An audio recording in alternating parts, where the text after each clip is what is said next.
Mulheres que correm com os lobos. A renovação do fogo criativo. Imaginemos, portanto, agora que temos tudo reunido, que não temos a menor dúvida quanto ao nosso propósito, que não estamos nos afogando numa fantasia escapista, que estamos integradas e que nossa vida criativa prospera, precisamos de mais uma qualidade. Precisamos saber o que fazer, não se perdermos nosso foco de atenção, mas quando o perdermos. Ou seja, quando estivermos temporariamente desgastadas. O quê? Depois de todo esse esforço, ainda poderíamos perder nosso rumo? Poderíamos, sim. Mas ele fica perdido apenas por um tempo limitado, pois é a ordem natural das coisas. Felizmente, os camponeses da Europa Oriental já resolveram tudo isso para nós. Eles têm um conto de fadas maravilhoso, intitulado Os Três Cabelos de Ouro. Esta é uma história que os contadores vêm transmitindo às pessoas há centenas, talvez milhares de anos, pois ela representa um arquétipo. É essa a natureza dos arquétipos. Eles deixam uma comprovação. Eles se entretecem nas histórias, nos sonhos e nas ideias dos mortais.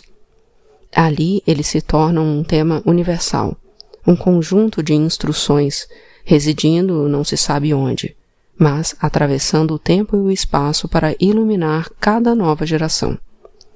Há um ditado que diz que as histórias têm asas.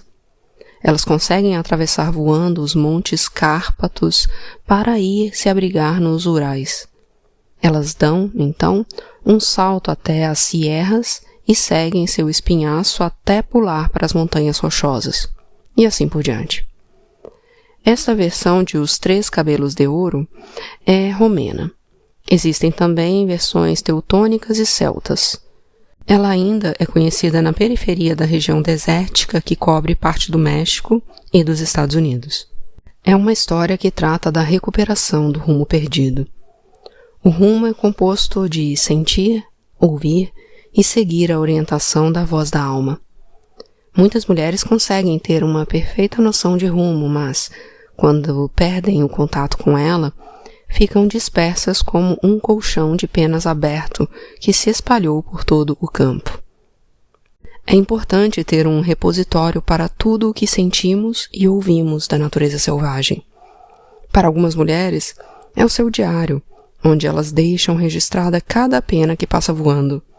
Para outras, é sua arte criadora. Elas dançam a natureza selvagem, elas a pintam, elas a transformam num enredo.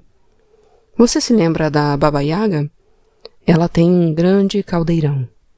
Ela viaja pelos céus num caldeirão que na verdade é um pilão com a sua mão. Em outras palavras, ela tem um repositório no qual guarda as coisas. Ela tem um modo de pensar, um meio de se locomover de um local para o outro que é contido. Os repositórios são a solução para o problema de toda a perda de energia. Isso e mais alguma coisa. Vejamos. Os Três Cabelos de Ouro. Uma vez, numa noite escuríssima e trevosa, o tipo de noite em que a terra fica negra, as árvores parecem mãos retorcidas e o céu é de um azul escuro de meia-noite. Um velho vinha cambaleando pela floresta, meio às cegas devido aos galhos das árvores. Os ramos arranhavam seu rosto, e ele trazia um pequeno lampião numa das mãos. A vela, dentro do lampião, tinha uma chama cada vez mais baixa. O homem tinha os cabelos amarelos e compridos, dentes amarelos e rachados e unhas amarelas e recurvas. Ele andava todo dobrado, e suas costas eram arredondadas como um saco de farinha.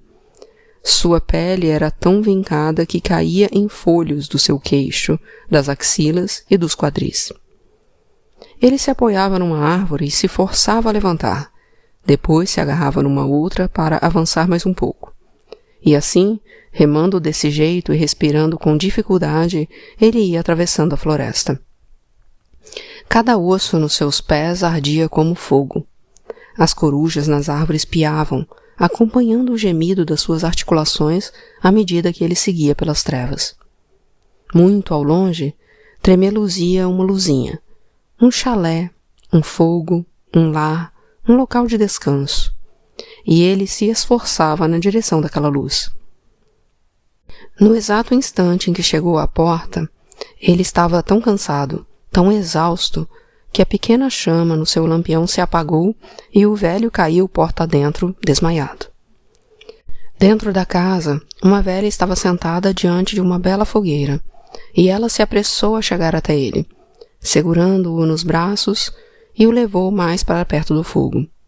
Ela o abraçou como uma mãe abraça o filho. Ela se sentou na cadeira de balanço e o embalou. E ali ficaram os dois. O pobre e frágil velhinho, apenas um saco de ossos, e a velha forte e o embalava. Pronto, pronto. Calma, calma. Pronto, pronto. Ela o embalou a noite inteira, e quando ainda não havia amanhecido, mas estava quase chegando a hora, ele estava extremamente remoçado. Ele agora era um belo rapaz, de cabelos dourados e membros longos e fortes. Mas ela continuava a embalá-lo. Pronto, pronto. Calma, calma. Pronto, pronto. E quando a manhã foi se aproximando cada vez mais, o rapaz foi se transformando numa linda criancinha com cabelos dourados, trançados como palha de milho. No momento exato do raiar do dia, a velha arrancou bem rápido 3 fios da linda cabeça da criança e o jogou nos ladrilhos. Eles fizeram um barulhinho. Ting, ting, ting. E a criancinha nos seus braços desceu do seu colo e saiu correndo para a porta. Voltando o rosto por um instante para a velha, o menino deu um sorriso deslumbrante. Virou-se e saiu voando para o céu para se tornar o brilhante sol da manhã. Tudo à noite é diferente. Por isso, para entender essa história, precisamos mergulhar numa consciência noturna, um estado no qual percebemos com maior rapidez cada estalido ou ruído. É à noite que ficamos mais próximos de nós mesmos, mais próximos de ideias e sentimentos essenciais que não são tão registrados durante o dia. A noite é o mundo da mãe Nix, a mulher que criou o mundo. Ela é a velha mãe dos dias, uma das megeras da vida e da morte. Quando é noite, num conto de fadas, sabemos que estamos no inconsciente. São João da Cruz chamou-a de noite escura da alma.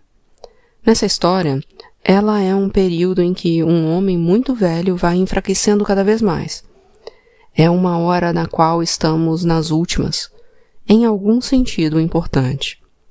Perder o rumo significa perder a energia. A tentativa absolutamente equivocada quando perdemos o rumo é a de correr para arrumar tudo de novo. Correr não é o que devemos fazer. Como vemos na história, sentar e balançar é o que devemos fazer. A paciência, a paz e o balanço renovam as ideias. Só o ato de entreter uma ideia e a paciência para embalá-la são o que algumas mulheres poderiam chamar de grande prazer. A mulher selvagem o considera uma necessidade. Isso é algo que os lobos conhecem inteiramente.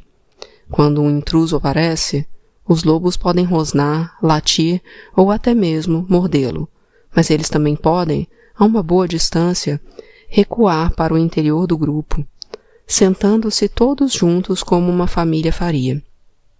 As costelas se enchem e se esvaziam, sobem e descem.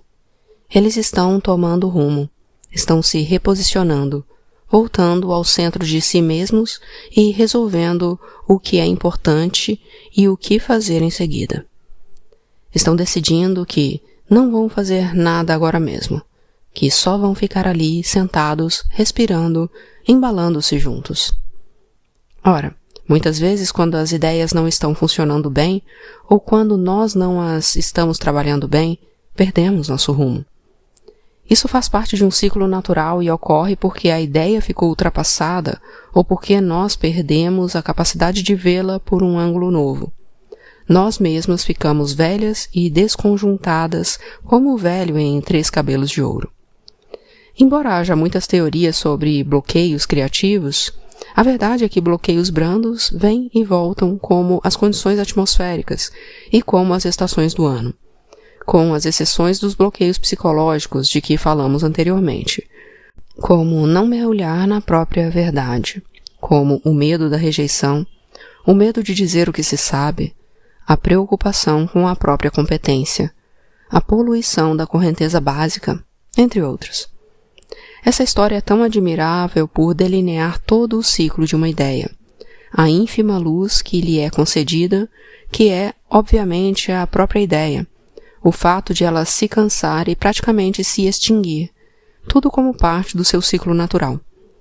Nos contos de fadas, quando acontece algo de mal, isso significa que algo novo precisa ser tentado, uma nova energia precisa ser aplicada, uma força magnética de cura e ajuda precisa ser consultada.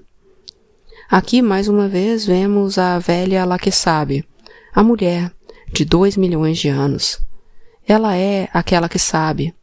Ser mantido diante de seu fogo é algo revigorante, reparador. É para esse fogo e para os braços dela que o velho se arrasta, pois sem eles, ele morreria.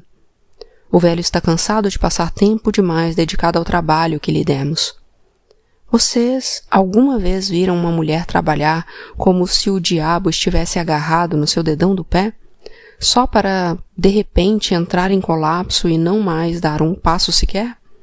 Você alguma vez viu uma mulher totalmente dedicada a alguma questão social que um belo dia virou as costas e mandou tudo para o inferno? É que seu ânimo está esgotado. Ele precisa ser embalado por Laquesabe, a mulher cujas ideias ou energias feneceram, murcharam ou cessaram completamente, precisa saber o caminho até a velha curandeira e precisa levar o ânimo exausto até lá para que ele se recupere. Trabalho com muitas mulheres que são ativistas sociais. São profundamente engajadas nas questões sociais. Não resta a menor dúvida a esse respeito. Quando chega o ponto extremo do seu ciclo, elas ficam exaustas e se arrastam pela floresta afora, com as pernas rangendo e a chama tremeluzindo, pronta para se apagar. É nessa hora que elas dizem: para mim, chega, vou embora. Vou devolver minha credencial de imprensa, meu distintivo, meu macacão, não importa o que seja. Elas querem emigrar para Auckland. Elas vão ver televisão comendo biscoitinhos de soja e nunca mais olhar pela janela para o mundo lá fora.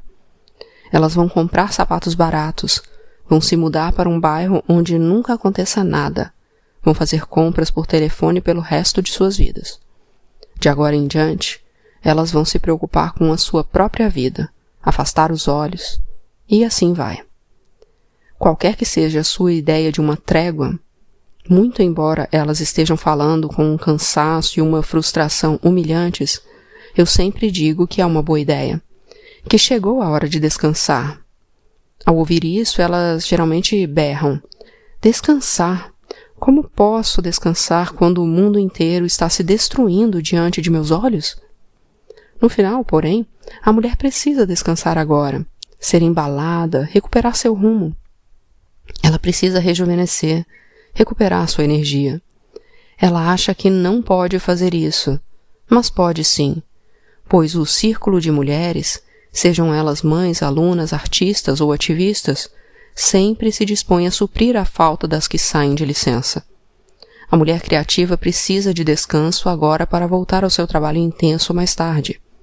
Ela precisa ir visitar a velha na floresta, a revitalizadora, a mulher selvagem numa das muitas apresentações. A mulher selvagem já espera que o ânimo fique exausto com certa regularidade. Ela não se espanta quando ele lhe cai porta dentro. Ela está pronta. Ela não virá correndo até nós em pânico. Ela simplesmente nos apanha e nos segura até que recuperemos nossas forças. Nem nós deveríamos entrar em pânico ao perdermos o ímpeto ou o rumo. À sua semelhança, devemos entreter a ideia com tranquilidade e ficar com ela algum tempo. Quer nosso foco de atenção esteja voltado para o aperfeiçoamento pessoal, para questões do mundo, quer para um relacionamento, isso não importa. O ânimos sempre acaba se desgastando. Não se trata de uma hipótese. Trata-se, sim, de quando isso vai acontecer. levar a cabo longas empreitadas, tais como diplomar-se, concluir um original, completar uma obra, cuidar de uma pessoa enferma. Todas essas atividades apresentam momentos em que a energia que um dia foi jovem fica velha e cai prostrada sem conseguir ir adiante. Para as mulheres, é melhor que elas tenham conhecimento disso desde o início, porque as mulheres costumam ser surpreendidas pela fadiga. É então que elas uivam, resmungam, sussurram, queixam-se do fracasso, da incompetência e coisas semelhantes. Não. Essa perda de energia é o que é. Faz parte da natureza. A suposição da força eterna no masculino é equivocada. Trata-se de uma introjeção cultural que precisa ser desviada da psique. Esse engano faz com que tanto as energias masculinas no cenário interior quanto os homens de verdade na cultura decepcionem. Todos, por natureza, precisam de uma trégua para recuperar as forças. O modus operandi da natureza da vida, morte e vida é cíclico e se aplica a todo mundo e a todas as coisas. Na história, 3 fios de cabelo são jogados ao chão, como no ditado: jogue um pouco de ouro no chão. Esse ditado provém de desprender las palavras, que na tradição dos contadores de histórias, dos cuentistas, significa jogar fora algumas das palavras da história para torná-la mais forte. O cabelo simboliza o pensamento, aquilo que emana da cabeça. Jogar cabelo no chão ou fora torna o menino de certo modo mais leve, faz com que ele brilhe ainda mais. Da mesma maneira, sua ideia ou iniciativa desgastada pode brilhar ainda mais se você tirar um pouco dela para jogar fora. É a mesma ideia de um escultor removendo mais mármore a fim de revelar mais a forma oculta. Um meio poderoso de renovar ou reforçar nossa intenção ou nossa ação que ficou extenuada consiste em jogar algumas ideias fora e concentrar nossa atenção. Arranque 3 fios de cabelo da sua iniciativa, jogando-os no chão. Eles se transformarão num alarme de despertador. Jogá-los ao chão gera um ruído psíquico, um repique, uma ressonância no espírito da mulher, que faz com que a atividade retome. O som da queda de algumas das nossas muitas ideias se transforma numa espécie de proclamação de uma nova era, ou de uma nova oportunidade. Na realidade, a velha ela que sabe está podando ligeiramente o lado masculino. Sabemos que o corte dos galhos secos ajuda a árvore a crescer com mais força. Sabemos também que a eliminação das flores de certas plantas faz com que elas fiquem mais vigorosas, mais exuberantes. Para a mulher selvagem, o ciclo de desenvolvimento e redução do ânimos é natural. Trata-se de um processo arcaico, antiquíssimo. Desde tempos imemoráveis, é assim que as mulheres abordam o mundo das ideias e suas manifestações objetivas. É assim que as mulheres agem. A velha do conto de fadas dos 3 cabelos de ouro nos ensina, na verdade, volta a nos ensinar como é que se faz. Portanto, qual o objetivo desse resgate e dessa concentração, desse chamado ao falcão para que volte, dessa corrida com os lobos?